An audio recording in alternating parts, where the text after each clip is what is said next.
Hello class, I am Ujjwal sir. मैं आप सबका स्वागत करता हूं मेरे इस फिजिक्स के क्लास में। आप सभी सही होंगे, स्वस्थ होंगे, उम्मीद करते हैं। आप सभी पढ़ाई कर रहे होंगे, यह भी उम्मीद करते हैं। आप सभी अपने पढ़ाई को थोड़े ना थोड़े समय के लिए सीरियसली लेते होंगे, यह भी उम्मीद करते हैं। आप हमारे वीडियोस का फ़ायदा उठाते होंगे, यह भी उम्मीद करते हैं। जितने भी कम से कम लोगों तक पहुंच पा रही है मेरी यह वीडियोस, मैं कोशिश करूंगा कि आप सभी उनका आनंद लें, जितना अधिक से अधिक हो सके। आप शब्दों को समझने की कोशिश करें, परिभाषाओं को समझने की कोशिश करें, ठीक है। मुझसे जितना हेल्प हो पा रहा है बच्चों, उतना मैं आप तक हेल्प पहुंचा रहा हूं, ठीक है। मैं लगातार प्रयासरत हूं, कुछ और सोच रहा हूं। जितनी मेरे से हो सकती है बच्चों, वह मैं आप लोगों के लिए कर दूंगा, ठीक है ना। मेरा उद्देश्य जो है वह है ना, कुछ और से भी जुड़ा हुआ है, लेकिन उसके साथ साथ आपका भी उद्देश्य जो है वो पूरा होता रहेगा, ठीक है ना। ओके बच्चों, आज हम लोग पहुंच चुके हैं फिजिक्स की क्लास में। ऑप्टिक्स हमारा पेपर है, जो कि थर्ड पेपर है हमारे फिजिक्स का। कौन से स्ट्रीम का? भाई कौन सी क्लास में? हम लोग बीएससी की क्लास में, फर्स्ट ईयर चल रहा है हमारा, उसमें हम लोग ऑप्टिक्स पढ़ रहे हैं। थर्ड पेपर है जो कि सब्जेक्ट है फिजिक्स, है बच्चों। ओके चलिए, तो हम लोग अभी देखने वाले हैं बच्चों कि आज की क्लास में हम लोग कौन कौन से जो हैं वो टॉपिक्स कवर करने वाले हैं, ठीक है। सबसे पहले हम लोग ये देख लेते हैं कि कौन कौन से टॉपिक्स जो हैं वो हम लोग आज कवर करेंगे आज की क्लास में, ठीक है बच्चों। जो सबसे पहला टॉपिक होगा हमारा वो होगा कला संबंधता का प्रकार। कला संबंधता का प्रकार, ओके बच्चों। कला संबंधता का प्रकार, जो कि हम लोग दो प्रकार के देखने वाले हैं। एक कालिक संबंधता, ठीक है। दूसरा हम लोग देखने वाले हैं बच्चों स्थानिक संबंधता, ठीक है। कालिक को बच्चों हम लोग इंग्लिश में बोलते हैं टेम्पोरल, एंड स्थानिक को बोलते हैं स्पेटियल, ओके। और आप सबको बखूबी पता है संबंधता क्या होता है, कोहेरेंस होता है, ठीक है, मेल होता है ना। ओके उसके बाद बच्चों हम लोग सबसे पहले जो पढ़ेंगे जो सेकेंड टॉपिक हमारा स्टार्ट होगा वो होगा कालिक संबंधता, ठीक है। कालिक संबंधता के बारे में हम लोग जानकारी प्राप्त करेंगे। उसी कालिक संबंधता में बच्चों हम लोग इस स्रोत से, जो भी स्रोत लेंगे इसमें, उस स्रोत से विभिन्न परमाणुओं से, ठीक है, विभिन्न परमाणुओं से उत्पन्न तरंग स्पंद को देखेंगे, ओके। तरंग स्पंद को देखेंगे हम लोग। उसके बाद जो हम लोग कवर करेंगे बच्चों, वह करेंगे संबंधता काल क्या होता है, ठीक है। संबंधता कोहेरेंस टाइम क्या होता है, उसी में हम लोग पढ़ेंगे बच्चों कि हमारे पास स्पेक्ट्रमी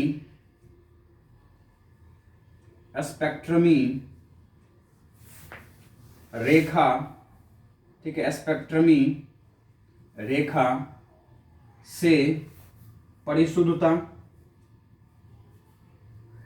ठीक है बच्चों, ये पढ़ने वाले हैं। उसके बाद हम लोग पढ़ेंगे संबंधता लंबाई,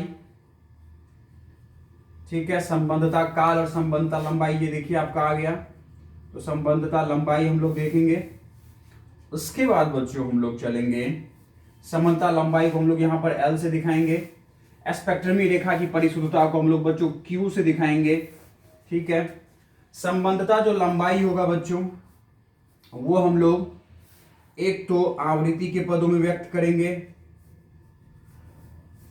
एक संबंधता लंबाई बच्चों हम लोग तरंग दैर्ध्य के पदों में व्यक्त करेंगे। ठीक है, तरंग दैर्ध्य के पदों में व्यक्त करेंगे संबंधता लंबाई को। आवृत्ति के पदों में जो संबंधता लंबाई है बच्चों वो एल आएगा हमारे पास सी बटा में C multiply by delta T, और वो लगभग बराबर होंगे बच्चों सी बटा में डेल्टा न्यू के। ये संबंधता लंबाई आएगा हमारा। तरंग दैर्ध्य के पदों में संबंधता लंबाई का समीकरण आएगा बच्चों लैम्डा स्क्वायर बटा में डेल्टा लैम्डा। ठीक है, लैम्डा स्क्वायर बटा में डेल्टा लैम्डा।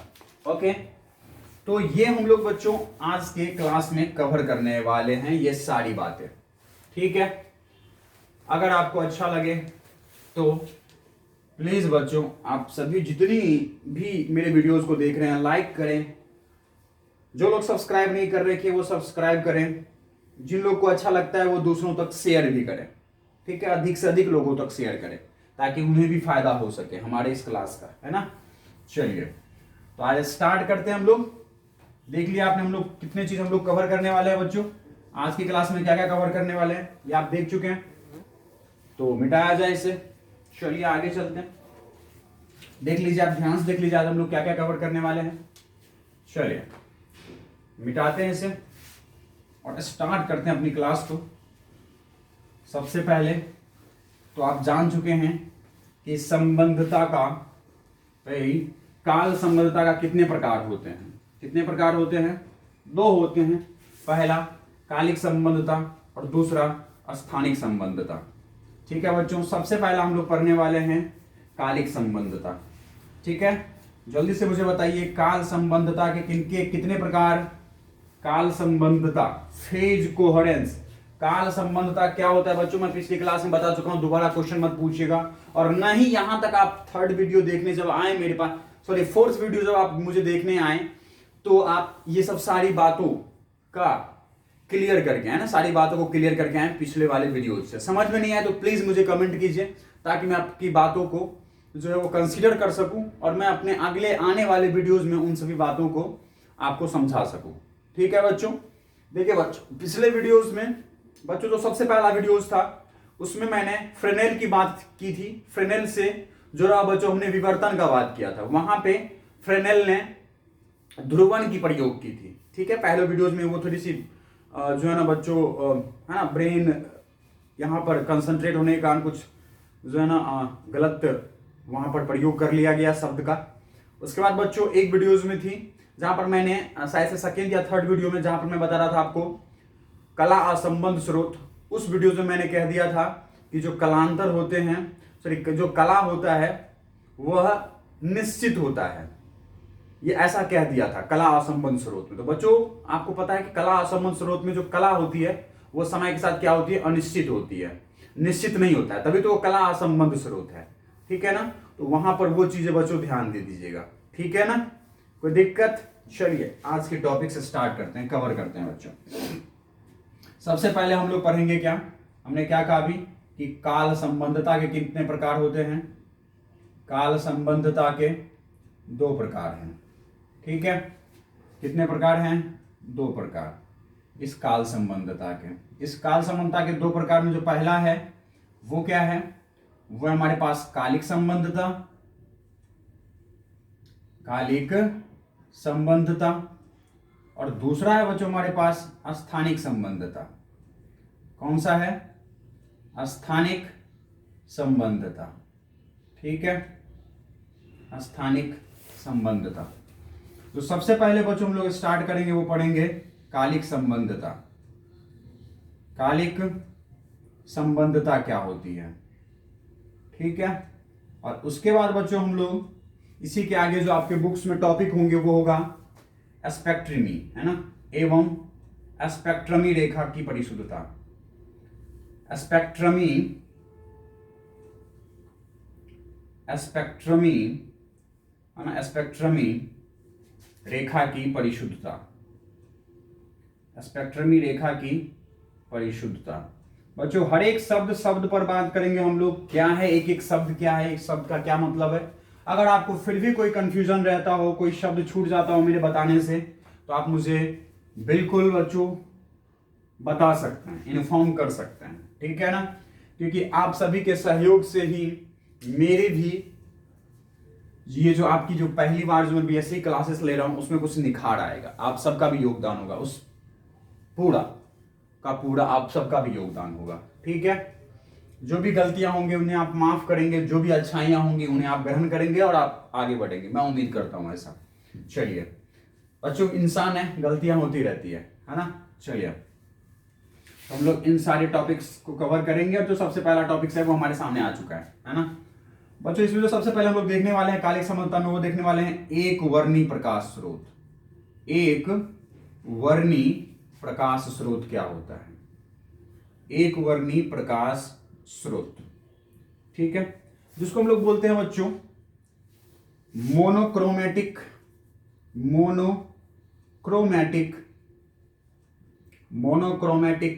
Light source.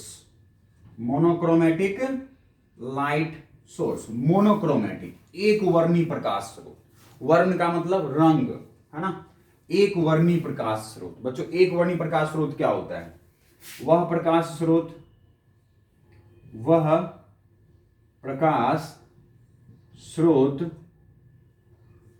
जिसकी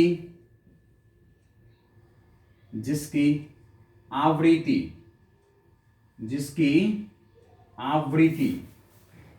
है ना बच्चों, जिसकी आवृत्ति क्या हो?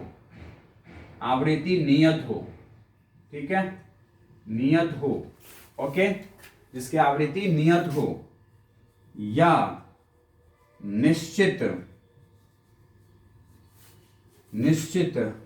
आवृत्ति के प्रकाश तरंग या प्रकाश तरंगों के, है ना, निश्चित आवृत्ति के प्रकाश तरंगों के स्रोत को एक वर्णी प्रकाश स्रोत कहते हैं, है ना। स्रोत को एक वर्णी प्रकाश स्रोत कहते हैं, प्रकाश स्रोत कहते हैं।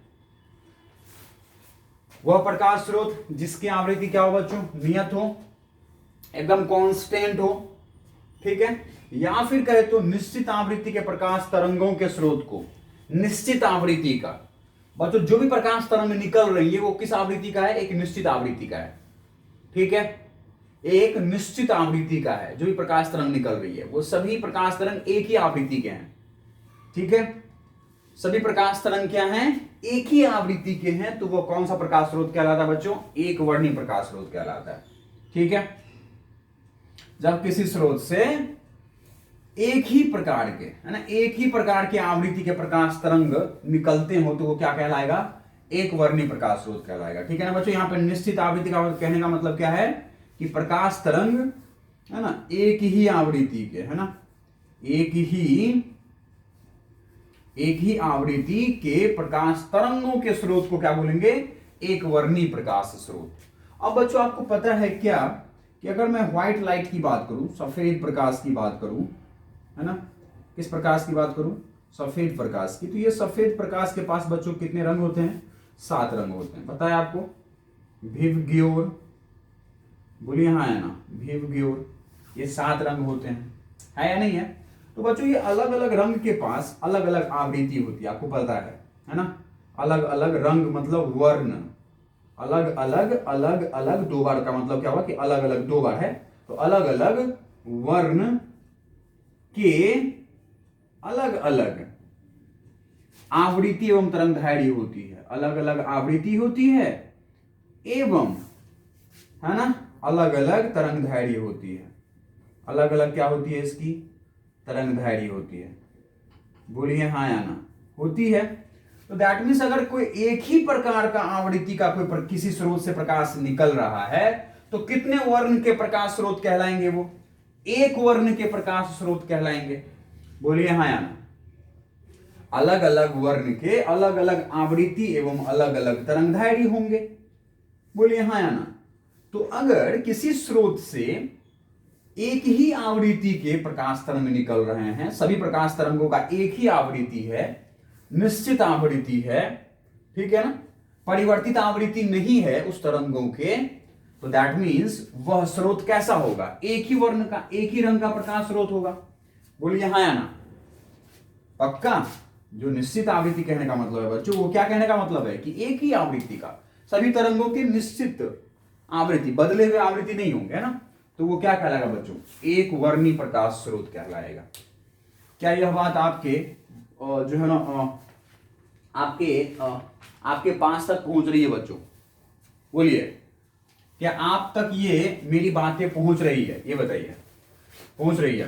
क्या मैं इसके आगे बढ़ूं? बताइए। एक वर्णी प्रकाश स्रोत आपको समझ में आ गया होगा, मुझे उम्मीद है। आगे बढ़े बच्चों, चलिए ठीक है। तो एक वर्णी प्रकाश स्रोत जो है बच्चों आपको पता लग गया है ना। अब देखिए, एक वर्णी प्रकाश स्रोत, एक वर्णी प्रकाश स्रोत के बच्चों, जो एक वर्णी प्रकाश स्रोत होते हैं वो एक वर्णी प्रकाश स्रोत के, ठीक है, विभिन्न तरंगों की प्रतिरूप कैसी होती है? ज्यावक्रीय होती है, ठीक है। और वो प्रतिरूप ज्यावक्रीय ना होकर के बच्चों मैं कहूं तो अनंत ज्यावक्रीय की होती है, ज्यावक्रीय की होती है। बच्चों जो एक वर्णी प्रकाश स्रोत के जो विभिन्न तरंगों की प्रतिरूप है वो कैसी होगी? वो अनंत ज्यावक्रीय की होगी, है ना। अनंत ज्यावक्रीय प्रतिरूप का होगा। प्रतिरूप कैसा होगा? अनंत ज्यावक्रीय, ठीक है ना। अनंत ज्यावक्रीय, है ना। कैसे होंगे? अनंत ज्यावक्रीय होंगे। बोलिए हाँ या ना। जैसे इसका फिगर कैसा बनेगा बच्चों? ऐसा बनेगा, ठीक है। इसको मैं यहां बनाने के बजाय यहां बनाता हूं। यहां भाई इधर जो है वो क्या है, x जो है हमारा वो टेंस इधर कर रहा है माइनस अनंत को, और बच्चों जो इधर x है हमारा वो किसको टेंस कर रहा है? प्लस अनंत को। बोलिए क्या ये कैमरे में विजिबल है आपके? बिल्कुल, ओके। तो बच्चों यहां पर जो हमारा तरंग होगा वो कैसा होगा? इस तरीके से, ठीक है ना, इस तरीके से चलता जाएगा, ठीक है ना, इस तरीके से चलता जाएगा बच्चों, है ना, इस तरीके से चलता जाएगा हमारा तरंग, है ना। तो इस तरह से अनंत ज्यावक्रीय प्रतिरूप का हमारा क्या होगा? तरंग होगा, प्रकाश की तरंग होंगी। बोलिए हाँ या ना। ओके। एक वर्णी प्रकाश स्रोत के विभिन्न तरंगों को अगर हम लोग दिखाना चाहते हैं बच्चों, तो किससे दिखा सकते हैं? एक अनंत ज्यावक्रीय प्रतिरूप से दिखा सकते हैं। अनंत ज्यावक्रीय ग्राफ से, आरेख से हम लोग इसको दिखा सकते हैं, ठीक है। क्या ये बात भी आपको समझ में आ गई? पक्का? ओके बच्चों।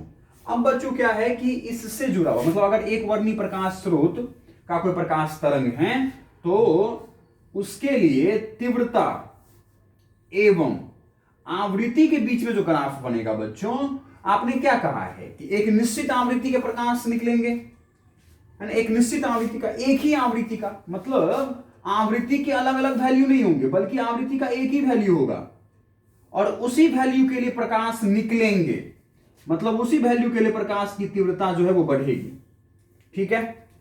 एक ही आवृत्ति का होगा। भाई आवृत्ति तो मान लीजिए ये न्यू नोट है, ये न्यू है, ये न्यू नोट है ना, ये मूल बिंदु हो गया। ये प्रकाश y अक्ष पर प्रकाश की तीव्रता है। तो बच्चों किसी निश्चित आवृत्ति के प्रकाश ही निकलेंगे उस एक वर्णी प्रकाश स्रोत से, और उसकी तीव्रता क्या हो जाएगी? बढ़ती जाएगी अलग अलग बिंदु पर। ये देखिए, न्यू इस निश्चित आवृत्ति के प्रकाश स्रोत को अगर जलाया जाए और कुछ समय तक छोड़ दिए जाए, मतलब कहे तो T1 से लेकर के T2 तक, तो उससे निकलने वाले प्रकाश की तीव्रता ऐसे बढ़ती जाएगी। बोलिए हाँ या ना। अलग अलग बिंदुओं पर अलग अलग होगा, I1 होगा, कभी I2 होगा, कभी I3 होगा, लेकिन ये बढ़ता चला जाएगा। तो इस तरह से एक वर्णी प्रकाश स्रोत के बच्चों ग्राफ होंगे, किसके लिए? तीव्रता एवं आवृत्ति के बीच में। बोलिए ये बात भी समझ में आ गई आपको? एक वर्णी प्रकाश स्रोत के विभिन्न तरंग होंगे बच्चों, तरंग का जो प्रतिरूप होगा वो किससे व्यक्त कर सकते हैं? अनंत ज्यावक्रीय प्रतिरूप से, अनंत ज्यावक्रीय आरेख से व्यक्त कर सकते हैं। बोले बच्चों अगर एक वर्णी प्रकाश स्रोत है तब प्रकाश की तीव्रता, बच्चों यहां पर आई क्या है? आई है प्रकाश की तीव्रता, प्रकाश की तीव्रता, ठीक है ना, प्रकाश की तीव्रता, इंटेंसिटी, INTENSITY, इसीलिए इसको आई से दिखाया है हमने। इंटेंसिटी है बच्चों, इंटेंसिटी, तीव्रता, तीव्रता कितनी चमकीला है, चमकीला, समझ रहे ना, चमकीला। तो प्रकाश की तीव्रता जो है वह और आवृत्ति, आवृत्ति, ठीक है ना, आवृत्ति के बीच में ग्राफ इस प्रकार से बनता है। ठीक है बच्चों, बच्चों इसको हम लोग कौन सी आवृत्ति कहते हैं? इसको कहते हैं बच्चों हम लोग रेखीय आवृत्ति। कौन सी आवृत्ति? रेखीय आवृत्ति।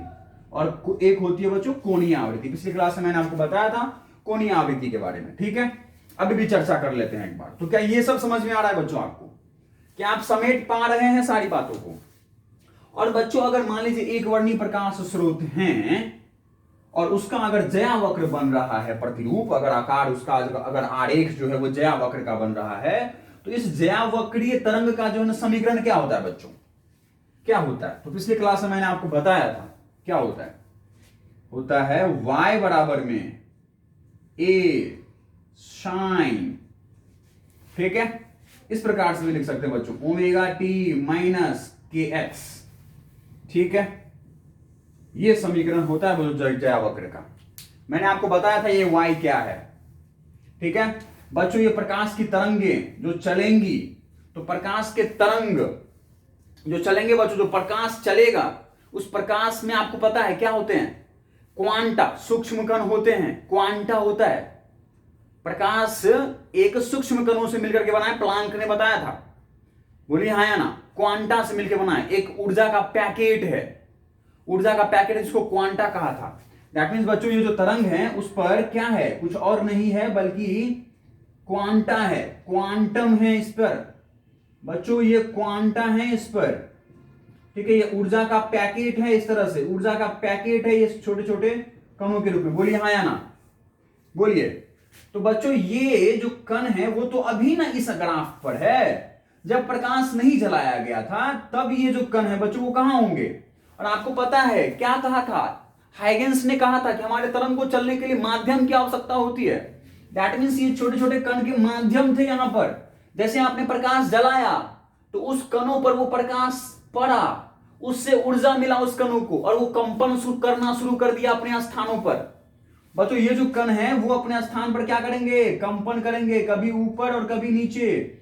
ये वाले भी कंपन करेंगे, कभी ऊपर और कभी नीचे। ये आगे नहीं जाएंगे बच्चों, आगे तो हमारा तरंग जा रहा है, ये कण तो कंपन कर रहे हैं अपने स्थान पर, अपने स्थान पर कंपन कर रहे हैं। ये जाएगा कहां? अरे ये आगे बढ़ेगा तो इस कण को धक्का मारना पड़ेगा, धक्का मार के भेजेगा कहां? पीछे वाला इसको फिर धक्का मारेगा, बोलेगा जा अपने स्थान पर। समझ में आ रही है बातें? समझो, फील इट, फील इट। अरे भाई फील इट, जैसा मैं बता रहा हूं समझो, कहीं ना मिलेगा, ओके, कहीं ना मिलेगा दोबारा। भाई समझ रहे हो इस बातों को? समझो, ये ए क्या है? ये कण का वास्तविक पथ, वास्तविक स्थिति क्या है बच्चों? ये कण इस एक्स अक्ष पर रखा होगा, बोलो हाँ या ना। इस एक्स अक्षों पे थे पहले, जैसे ही प्रकाश पड़ा तो ये ऊपर नीचे अपने इस माध्य स्थिति से, अपने इस वास्तविक स्थिति से ऊपर नीचे जाना शुरू कर दिया, बोलो हाँ या ना। तो अपने वास्तविक स्थिति से वो अधिकतम कितनी विस्थापित होंगे? कंपन करते हुए ये कण अधिकतम कितना विस्थापित होगा अपने वास्तविक स्थिति से? इसी को हम लोग आयाम बोलते हैं, बताया था पिछली क्लास में। और ओमेगा क्या है? कोणीय आवृत्ति। बच्चों यहां पर आप ओमेगा कैसे ज्ञात कर सकते हैं? मैंने कल पिछले क्लास में कहा था, चक्रों की संख्या और बटा में समय। एक चक्कर काटने में मान लीजिए उसने कैपिटल टी टाइम लिया और एक चक्कर में तय की गई दूरी कितनी होगी? कोणीय, भाई कोणीय दूरी कितनी होगी एक चक्कर काटने में? 2 पाई। तो बच्चों ओमेगा आप कैसे ज्ञात कर सकते हैं? 2 पाई बटा कैपिटल टी से। बच्चों ये क्या के क्या है? मैंने पिछली क्लास में बताया था, तरंग संख्या है। कैसे ज्ञात कर सकते हैं? तरंग संख्या का जो फॉर्मूला होता है बच्चों वो होता है 2 पाई और बटा में लेमडा। लेमडा क्या है पता है आपको? तरंगदैर्घ्य। बच्चों ये लेमडा क्या है आपका? तरंगदैर्घ्य।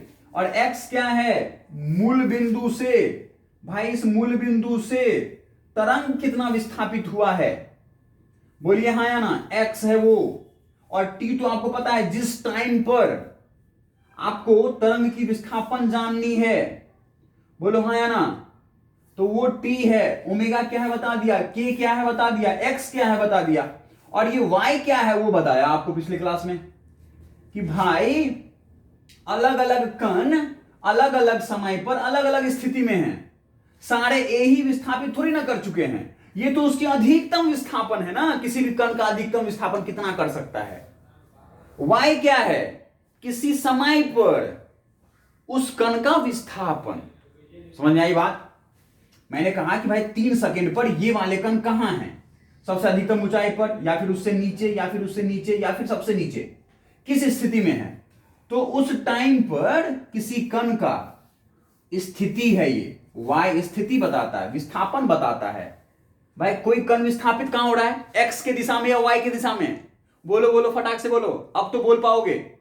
भाई y के दिशा में विस्थापित हो रहा है ना, कण कंपन कर रहा है ना, आगे तो तरंग जा रही है, आ रही है ना, पक्का आ रही है। चलो चलो भाई चलो चलो आगे बढ़ो, बहुत मजा आ रहा होगा आपको, मुझे उम्मीद है कि आपको बहुत मजा आ रहा होगा। मैं मिटा दूं इन सबको, चलिए, उम्मीद है कि आप सबको बहुत मजा आ रहा होगा, इस क्लास को लेने में जो है आप सबको बहुत मजा आ रहा होगा। नहीं आ रहा है, अगर कोई समस्या है तो मुझसे आप पूछिएगा जरूर, ठीक है, वरना इस क्लास को बार बार देखिएगा बच्चों। मैं उम्मीद करता हूं एक बच्चे कम से कम, अगर आपको अच्छे से समझना है, अगर आपको अच्छे से समझना है, मेरी क्लास का आनंद लेना है, तो जिसको एक बार में समझ में नहीं आए बच्चों, आप बार बार देखिएगा मेरी इस क्लास को, ठीक है, बहुत आनंददायक होंगे, ठीक है। बच्चों कुछ समझ में नहीं है मुझसे पूछ सकते हैं, कुछ लगे गलत बताया है मैंने वो भी मुझे बता सकते हैं, ठीक है, कुछ लगता है सही बताया है वो भी मुझे बता सकते हैं, है ना। बिल्कुल, आपका जो योगदान है बच्चों वो उतना ही जरूरी है जितना मेरा क्लास लेना आपका जरूरी है बच्चों, ठीक है ना। जितना मेरा क्लास लेना जरूरी है उतना ही बच्चों आपका देखने के बाद मुझे प्रोत्साहित करना उतना ही जरूरी है बच्चों, ठीक है। क्या यहां तक सब कुछ समझ में आया बच्चों? बहुत मजेदार थी सारी बातें। चलिए आगे बढ़ते हैं। अब बच्चों हम लोग आगे बात कर रहे हैं किसकी, अब कर रहे हैं कि बच्चों अगर कोई वास्तविक प्रकाश स्रोत है, वास्तविक प्रकाश स्रोत। अब बच्चों वास्तविक प्रकाश स्रोत का मतलब क्या है, वास्तविक प्रकाश स्रोत, इसका क्या मतलब है बच्चों? इसका मतलब है अगर कोई वास्तविक प्रकाश स्रोत है तो बच्चों वो अनेक आवृत्ति का प्रकाश तरंग उत्सर्जित करेगा, प्रकाश तरंग उत्सर्जित करेगा, ठीक है, उत्सर्जित करेगा, ठीक है, उत्सर्जित करता है, ओके। वास्तविक अगर कोई प्रकाश स्रोत है बच्चों तो वो अनेक आवृत्ति का प्रकाश तरंग उत्सर्जित करता है। अभी तो हमने एक ही आवृत्ति के प्रकाश स्रोत को देखा था, तभी वो एक वर्णीय आवर्ती प्रकाश स्रोत था, बोलो हाँ या ना। लेकिन बच्चों जब अनेक आवृत्ति का प्रकाश तरंग उत्सर्जित करेगा तो वो होगा वास्तविक प्रकाश स्रोत। जो वास्तविक प्रकाश स्रोत होते हैं बच्चों, अनेक आवृत्ति का प्रकाश जो है वो उत्सर्जित करता है। तब आपको पता है क्या होगा, विभिन्न तरंग उत्सर्जित होंगे, बोलिए हाँ या ना, विभिन्न तरंग उत्सर्जित होगा, विभिन्न तरंग क्या होगा, उत्सर्जित होता है या नहीं है, बोलिए। और बच्चों अगर विभिन्न तरंग उत्सर्जित होते हैं, विभिन्न आवृत्ति के तरंग उत्सर्जित होते हैं, तब आपको पता है अनेकों आवृत्ति के प्रकाश तरंगों में कोई कला संबंध नहीं होता है, कोई कला संबंध नहीं होता है बच्चों, कोई कला संबंध नहीं होता है, कला संबंध उनके बीच में नहीं होंगे, ठीक है, कोई कला संबंध नहीं होगा, है ना। ये बात हम लोग पिछले क्लासेस से ही कर रहे हैं, कि अगर कोई प्रकाश स्रोत है जिससे अनेक आवृत्ति के प्रकाश जो है निकल रहे हैं, अगर एक ही आवृत्ति के प्रकाश निकले बच्चों तभी वो कला संबंध होंगे, है ना। अगर अलग अलग आवृत्ति के प्रकाश निकल रहे हैं तो उसमें उसके बीच में कोई भी कला संबंध नहीं होता है। बोलिए हाँ या ना, पक्का। और बच्चों आपको पता है कि अगर कोई प्रकाश स्रोत है, अगर कोई प्रकाश स्रोत है, ठीक है, अगर कोई प्रकाश स्रोत है तो उस प्रकाश स्रोत से प्रकाश कैसे निकलती है वो आपको पता है बच्चों। इस प्रकाश स्रोत के करोड़ों परमाणु होते हैं, है ना। क्या होते हैं? करोड़ों परमाणु होते हैं। ये करोड़ों परमाणु किस अवस्था में होते हैं बच्चों? उत्तेजित अवस्था में होते हैं। बोलिए हाँ या ना, उत्तेजित अवस्था में होते हैं। उस उत्तेजित अवस्था से बच्चों क्या करता है वो, उस उत्तेजित अवस्था में वो कितने समय के लिए रहता है बताइए मुझे? 10⁻⁻8 सेकेंड के लिए। तो इसका समय अंतराल होता है बच्चों कितना देर का होता है? 10⁻8 सेकेंड का होता है। बोलिए हाँ या ना। उसके बाद वो क्या करता है बच्चों? उसके बाद वह प्रकाश के विकिरण का उत्सर्जन कर, प्रकाश के विकिरण का, है ना, प्रकाश के विकिरण का ना, प्रकाश विकिरित करके, प्रकाश का, है ना, प्रकाश का विकिरण करके मतलब प्रकाश का एक फोटोन निकलता है उसके अंदर से। प्रकाश फोटोन क्या है भैया? एक ऊर्जा का पैकेट है। तो इस इलेक्ट्रॉन जो उत्तेजित अवस्था में थे उसमें से क्या निकला बच्चों? एक क्या निकला? एक फोटोन निकला, एक ऊर्जा का पैकेट निकला, जिसके कारण, है ना, प्रकाश के विकिरण के कारण, विकिरण के कारण इसके ऊर्जा में क्या आती है? कमी आती है। इसके ऊर्जा में कमी आती है। बोलिए हाँ या ना, कमी आती है। और जिसके कारण ये कहां आ जाते हैं? उसके बाद ये अपने मूल अवस्था में आ जाते हैं बच्चों, है या नहीं है? और ये तो मूल अवस्था में आ गए, लेकिन उससे पहले क्या किया उसने?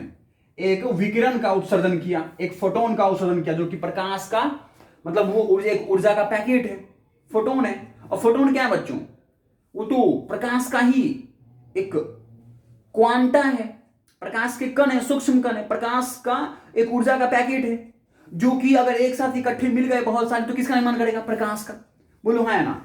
तो इसी तरह से प्रकाश का निर्माण हो रहा था। ये सारे फोटोन, ये ऊर्जा के पैकेट जो उत्तेजित अवस्था में गए थे परमाणु, वो परमाणु अपने मूल अवस्था में आते समय क्या किए? एक फोटोन का उत्सर्जन किया। और इस तरह से करोड़ों परमाणु अपने जो है ना मूल अवस्था में आएंगे तो करोड़ों फोटोन उत्सर्जित होगा और ये सारे मिलकर किसका निर्माण कर देंगे? प्रकाश का। तो हो गया प्रकाश। बोलिए अब बच्चों, अलग अलग अगर फोटोन निकल रहे हैं तो अलग अलग आवृत्ति का। बोलो भाई, अगर कोई प्रकाश स्रोत है और उसके करोड़ों परमाणु अगर, है ना, विकिरण का उत्सर्जन करता है बच्चों, तो क्या होंगे?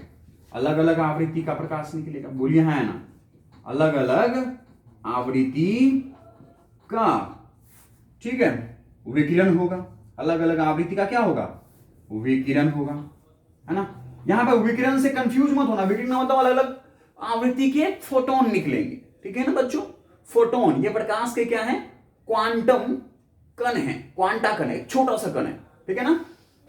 समझ में आ रही? सिंपल भाषाओं समझो, एक छोटे कण है जो कि अलग अलग फोटोन निकलेगा, अलग अलग ऊर्जा का पैकेट निकलेगा, तो ऊर्जा अलग अलग आवृत्ति के होंगे। बोलो हाँ ना।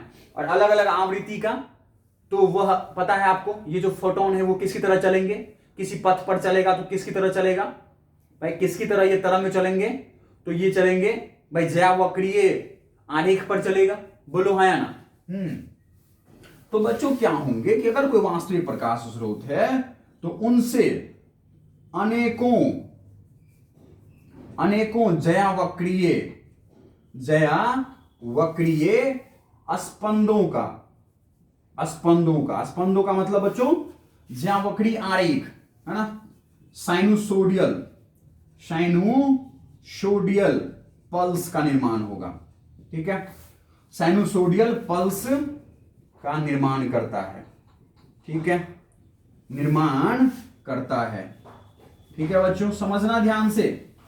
निर्माण करता है, साइनोसोडियल कर्व का निर्माण करता है, ठीक है। ओके, दैट मीन्स अगर बच्चों कोई वास्तविक प्रकाश स्रोत है तो उससे जो निकलने वाली जो अलग अलग आवृत्ति के प्रकाश हैं वो बच्चों क्या होंगे? अलग अलग ज्यावक्र बनाएगा। कोई यहां से शुरू होकर के ऐसा बना रहा है, ठीक है, कोई बच्चों यहां से शुरू होकर के फिर ऐसा बना रहा है, क्योंकि कोई कला संबंध होगा ही नहीं ना। देख रहे हो ना भाई, विभिन्न विभिन्न परमाणु कोई अपने मूल अवस्था से शुरू होकर के वो इस तरीके से चल रहा है, ठीक है। कोई जो है वो अपने अधिकतम आयाम से शुरू हुआ, ठीक है, और वो फिर चल रहा है, ठीक है। कोई बच्चों, ठीक है, इस तरह से चल रहा है, ओके। कोई बच्चों नीचे से शुरू होकर के फिर ऊपर जा रहा है, बोलिए हाँ या ना। तो इस तरह से बच्चों क्या होगा, क्या होगा कि ये जो तरंग है वो इतने समय तक वो नियमित रूप से इसका जो है वो कला बदलेगा, नियमित रूप से। नियमित का मतलब देखो कितना एकदम जयावक्र की तरह चल रहा है, ये जयावक्र पथ पर है। लेकिन यहां जाने के बाद मान लो बच्चों कि दूसरा कोई जो है फोटोन उत्सर्जित हुआ। अब उसके कारण जो है बच्चों जो जयावक्र बनेगा, जो प्रकाश का जयावक्र प्रतिरूप बनेगा, वो कैसा बन जाएगा भाई, अचानक से जो है ना कला में बदलाव हो गया भाई। प्रकाश चल रहा था नियमित रूप से चल रहा था, ठीक है, लेकिन एक नए विकिरण का उत्सर्जन होने के कारण अब कला में बदलाव हो गया। तो अचानक से उसके कला में बदलाव हो गया, ऊपर चला गया, नीचे आ रहा, नीचे गया। अचानक से एक विकिरण उत्सर्जन होने के कारण बच्चों अचानक से उसका कला बदल गया, ठीक है। बोलो ये नियमित कला जो है, ये नियमित कला में जो परिवर्तन है बच्चों वो कुछ ही समय के लिए रह पाया, डेल्टा T1 टाइम के लिए रह पाया, ठीक है। फिर अचानक से कला में बदलाव हुआ, फिर ये कला जो है थोड़ी देर तक चलता रहा, कितने समय तक, डेल्टा T2 टाइम तक। फिर अचानक से कला में परिवर्तन हो गया एक नए उत्सर्जन के कारण, बोलो हाँ या ना। तो बच्चों अब ये डेल्टा T3 टाइम के लिए जो है ना ये कला नियमित रूप से बदलता रहा। नियमित का मतलब जैसे उसको बदलना चाहिए, जैसे जयावक्र पे चलना चाहिए। समझ में आ रही मेरी बात? पकड़िए, बड़ी बड़ी बातें हैं, समझिए इनको।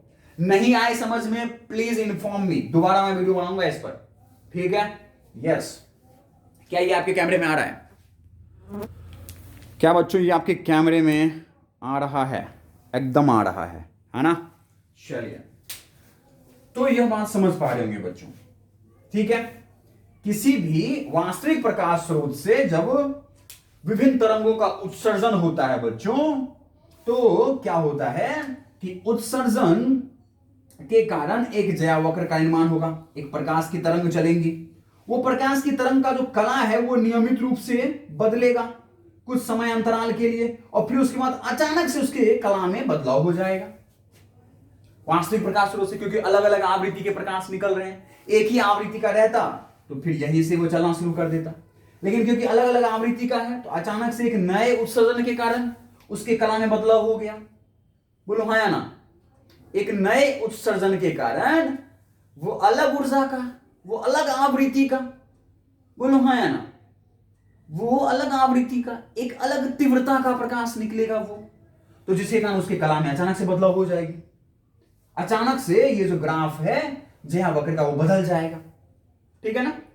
ओके, एक ही वर्ण का रहता तो आवृत्ति समान आती, बोलो हाँ या ना, तीव्रता समान आता तो बिल्कुल ये जयावक्र जो है वो चलता रहता। लेकिन ये वास्तविक प्रकाश स्रोत जिसमें करोड़ों परमाणु थे जो अलग अलग आवृत्ति के प्रकाश उत्सर्जित कर रहे थे बच्चों, तो उसके कारण ये जयावक्र क्या हो जाएंगे, अनियमित अंतराल का हो जाएगा, ठीक है ना? दैट मींस ये जयावक्र कितने समय के लिए रह पाया, डेल्टा T टाइम के लिए, T1 टाइम के लिए, ये डेल्टा T2 टाइम के लिए, ये डेल्टा 3 टाइम के लिए। मतलब कोई वास्तविक प्रकाश स्रोत है तो उससे ये जो बनने वाले जयावक्र हैं, ये जो बनने वाले प्रकाश की तरंग की जो प्रतिरूप है वो है ना, क्या कि बच्चों वास्तविक प्रकाश स्रोत से वास्तविक प्रकाश स्रोत से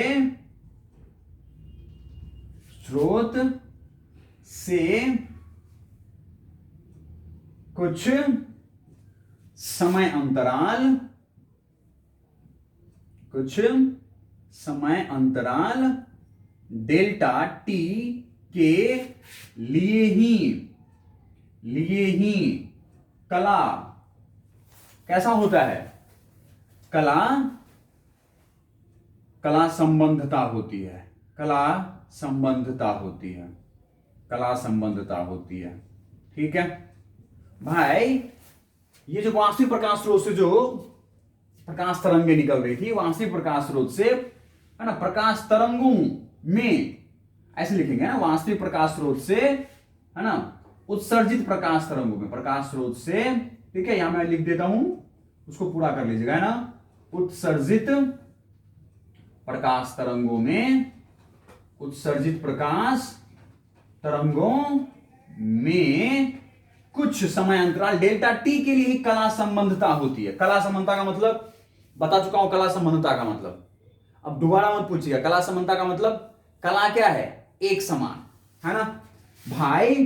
कोई तरंग इस तरह से चल रहा था, दूसरा जो विकिरण उत्सर्जित हुआ उसका आवृत्ति समान है, इसी के जैसा है, तो वो भी यही चलना शुरू करेगा, तो उसका बिल्कुल कला क्या होगा, एक समान होगा। बोलो हाँ या ना। लेकिन अलग आवृत्ति का तो उसका कला कुछ और हो जाएगा, परिवर्तित हो जाएगा। ये यहां से उत्पन्न होने के बजाय ये यहां से उत्पन्न होगा, तो कला संबंधता नहीं रह पाया। बोलो हाँ या ना। तो दैट मीन्स कुछ ही समय डेल्टा टी के लिए ही, अब आप कहोगे डेल्टा टी वन, तो भाई सब डेल्टा टी वन थोड़ी ना है, तो इसीलिए हम लोग इसको कहते हैं डेल्टा टी। तो भाई वास्तविक प्रकाश स्रोत से उत्सर्जित प्रकाश तरंगों के लिए कुछ समय अंतराल डेल्टा टी के लिए क्या रह पाता है, कला संबंधता रह पाती है। समझ में आई ये बात? यस। तब इसी समय अंतराल को बच्चों, जिस समय अंतराल के लिए, है ना, मैं ऐसे लिखूंगा, अर्थात जिस समय अंतराल के लिए, अर्थात जिस समय अंतराल के लिए, जिस समय अंतराल के लिए कला संबंधता प्रकाश के तरंगों में, प्रकाश के तरंगों में रह पाती है, उसे बच्चों संबंधता काल कहते हैं। क्या कहते हैं? उसे संबंधता काल कहते हैं। संबंधता काल, जिसको आप बच्चों डेल्टा टी से दिखा सकते हैं, संबंधता काल कहते हैं। समझ में आई अब संबंधता काल क्या होता है? कोई वास्तविक प्रकाश स्रोत है, उससे अलग अलग आवृत्ति के प्रकाश तरंग उत्सर्जित होंगे, ठीक है। कोई एक प्रकाश तरंग उत्सर्जित हुआ तो उसके लिए एक ज्यावक्र का निर्माण हुआ, लेकिन अचानक से दूसरे आवृत्ति के प्रकाश का उत्सर्जन होने के कारण उस ज्यावक्र के कला में बदलाव आ जाता है अचानक से। दैट मीन्स एक नियमित कला में बदलाव होता हुआ कुछ ही देर तक ये ज्यावक्र का निर्माण होता है। तो जितने समय के लिए, जिस समय के लिए ज्यावक्र नियमित अंतराल में परिवर्तित होते हैं, उस समय को क्या कहते हैं? संबंधता काल कहते हैं। समझ आ रही बच्चों? उम्मीद करता हूं मैं आप ये समझ पा रहे होंगे। पक्का ना? एकदम कंफर्म? बताइए पक्का। चलिए, संबंधता काल कहते हैं, है ना। उम्मीद करता हूं ये समझ पा रहे होंगे आप। चलिए सबको मिटाया जाए। चलिए देखते हैं आगे कहां तक समझ में आई आपको।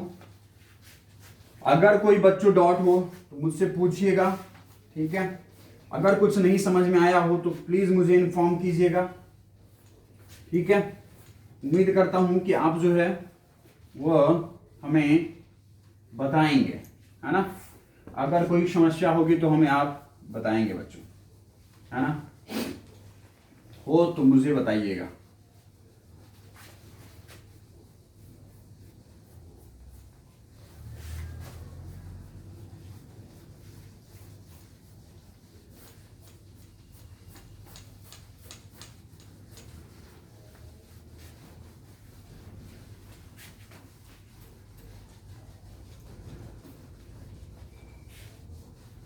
चलिए अब बच्चों किसकी बात करते हैं हम लोग? अब बात करते हैं समता काल। आपको बता दिया, ठीक है। इसी संबंधता काल को, इसी संबंधता काल को कालिक संबंधता कहते हैं बच्चों। क्या कहते हैं? कालिक संबंधता कहते हैं। क्या कहते हैं? कालिक संबंधता कहते हैं। ठीक है, ये जो आप काल संबंधता देखे हैं, ठीक है, मतलब कालिक संबंधता का मतलब भाई कुछ ही समय तक, टेम्पोररी, परमानेंट नहीं, टेम्पोररी, टेम्पोरल, है ना, टेम्पोरल कोहेरेंस होता है बच्चों। ठीक है, एकता, भाई एकता रह पाती है कितने समय तक? डेल्टा टी टाइम तक। प्रकाश के तरंगों में काल संबंधता रहती है कुछ ही समय तक। ठीक है, तो उस संबंधता को क्या कहते हैं? कालिक संबंधता कहते हैं। समझ में आई बात? कालिक संबंधता क्या होता है? जब किसी वास्तविक प्रकाश स्रोत से प्रकाश तरंगें निकलती हैं तो उस प्रकाश तरंगों के बीच में काल संबंधता, ठीक है, कुछ संबंधता काल तक ही बना रहता है, तब इस प्रकार के संबंधता को, इस प्रकार के काल संबंधता को हम लोग क्या बोलते हैं? कालिक संबंधता। टेम्पोररी टाइम के लिए, परमानेंट नहीं होता है कि हमेशा काल संबंधता बना रहेगा। ठीक है, कुछ ही काल के लिए, कालिक का मतलब काल, कुछ समय के लिए ही काल संबंधता बनी रहती है, तो उसको हम लोग क्या कहेंगे बच्चों? कालिक संबंधता कहेंगे। समझ में आई बात? समझ में आई? क्या आप लिख लेंगे इस बात की परिभाषाओं को? क्या मुझे लिखने की आवश्यकता नहीं है ना? पक्का समझ में आ गई कालिक संबंधता क्या होता है? चलिए, और बच्चों काल या फिर संबंधता काल, संबंधता काल से जुड़ी हुई, संबंधता काल से, ठीक है, संबंधता काल से जुड़ी हुई, ठीक है, संबंधता,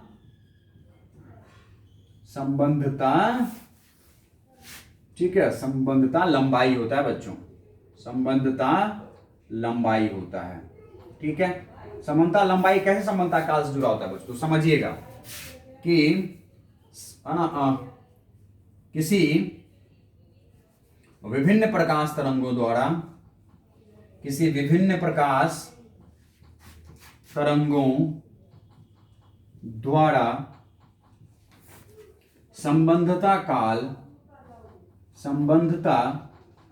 काल डेल्टा टी में तय की गई दूरी, तय की गई दूरी, ठीक है, संबंधता लंबाई कहलाती है। क्या कहलाती है बच्चों? संबंधता लंबाई कहलाती है। अरे समझो ना, संबंधता लंबाई कहलाती है। अरे समझो बातों को, आप पकड़ो। भाई काल संबंधता क्या है? जितने देर तक प्रकाश तरंगों के बीच में काल का, ठीक है ना भाई, काल का मतलब समय, जितने देर तक प्रकाश तरंगों के बीच में, जितने समय तक प्रकाश तरंगों के बीच में कला का संबंध होता है। कला बता चुका हूं पहले क्या होता है।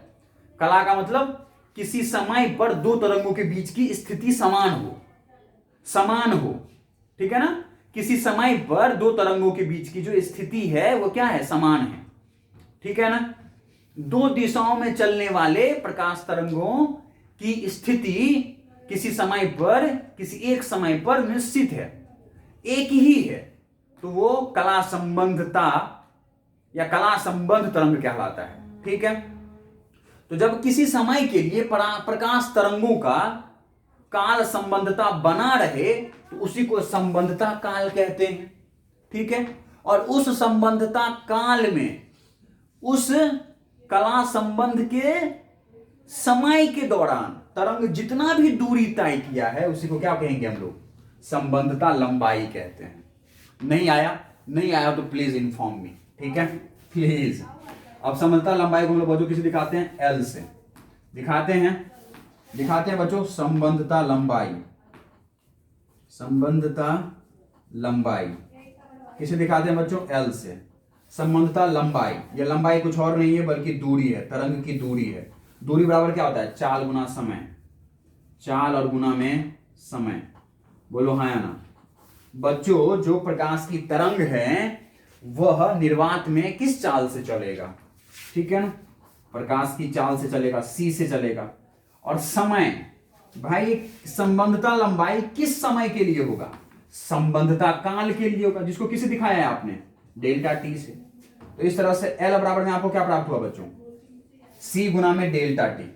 बोलिए हाँ या ना, यही प्राप्त हुआ, पक्का, एकदम कंफर्म। चलो अब बच्चों आते हैं हम लोग किस पर, अब आते हैं हम लोग संबंधता लंबाई, संबंधता लंबाई आवृत्ति के पदों में। किसके पदों में, संबंधता लंबाई आवृत्ति के पदों में, ठीक है, आवृत्ति के पदों में। तो बच्चों गणितीय रूप से, ठीक है, गणितीय रूप से, ठीक है, गणितीय समीकरणों से हम लोग संबंध स्थापित करते हैं किसके बीच में, आपको पता है रेखीय आवृत्ति। बच्चों रेखीय आवृत्ति बराबर क्या होता है, 1 बटा में समय, सेकेंड, सेकेंड का मतलब समय, समय का मतलब टी। बोलिए हाँ या ना। तो बच्चों अगर मैं इस टी के जगह पे डेल्टा टी कर दूं और ऊपर 1 लिख दूं, तो 1 बटा डेल्टा टी किसके बराबर लिखा जा सकता है, अगर टी में बदलाव हुआ तो न्यू में बदलाव होगा, डेल्टा न्यू के बराबर लिखा जा सकता है, नहीं लिखा जा सकता है, बोलिए, अरे पक्का बोलो। तो गणितीय रूप से, गणितीय समीकरणों से संबंध बिठाया जा सकता है कि भैया जो आवृत्ति होती है वो समय के व्युत्क्रम होता है, रेखीय आवृत्ति समय का व्युत्क्रम होता है। बोलिए हाँ या ना। तो समय में बदलाव मतलब संबंधता काल का व्युत्क्रम किसके बराबर हो सकता है, आवृत्ति परास। भाई डेल्टा न्यू क्या है बच्चों, यहां पर आवृत्ति में परिवर्तन, किसमें परिवर्तन, आवृत्ति में परिवर्तन। बोलिए हाँ या ना। बच्चों आपको पता है यहां पर क्या हो रहा है, आवृत्ति में, ठीक है ना, परिवर्तन हो रहा है, प्रकाश की आवृत्ति में क्या हो रहा है, परिवर्तन हो रहा है, ठीक है, बिल्कुल। तो आवृत्ति में परिवर्तन किसके समानुपाती होगा, किसके बराबर होगा, 1 बटा डेल्टा टी के, ठीक है, ओके। तो बच्चों यहां से आप डेल्टा टी बराबर क्या लिख सकते हो, डेल्टा टी किसके लगभग लिख सकते हो, 1 बटा डेल्टा न्यू के। बोलिए हाँ या ना। इस सेकेंड समीकरण को लाके रख दो फर्स्ट में, तो यहां से संबंधता लंबाई एल बराबर में क्या हो जाएगा, सी गुना डेल्टा टी, और वो लगभग किसके बराबर होंगे बच्चों, सी और गुना में डेल्टा टी किसके, 1 बटा डेल्टा न्यू के, मतलब कह दो सी बटा में डेल्टा न्यू के बराबर होंगे। बोलिए हाँ या ना। तो ये हो गई बच्चों आवृत्ति के पदों में संबंधता लंबाई। बोलिए पक्का समझ में आया, ओके समझ में आया, पक्का एकदम कंफर्म, उम्मीद करते हैं समझ में आई होगी बच्चों, ठीक है। चलिए तो बच्चों इससे जो अगला टॉपिक है हमारा वो हम लोग नेक्स्ट वीडियो में कवर करेंगे। यहां तक समझ में आया हो तो प्लीज मुझे बताइएगा, ठीक है ना। इससे आगे जो भी बात होगी बच्चों वो हम लोग अगले वीडियोस में करेंगे, ठीक है। Thank you.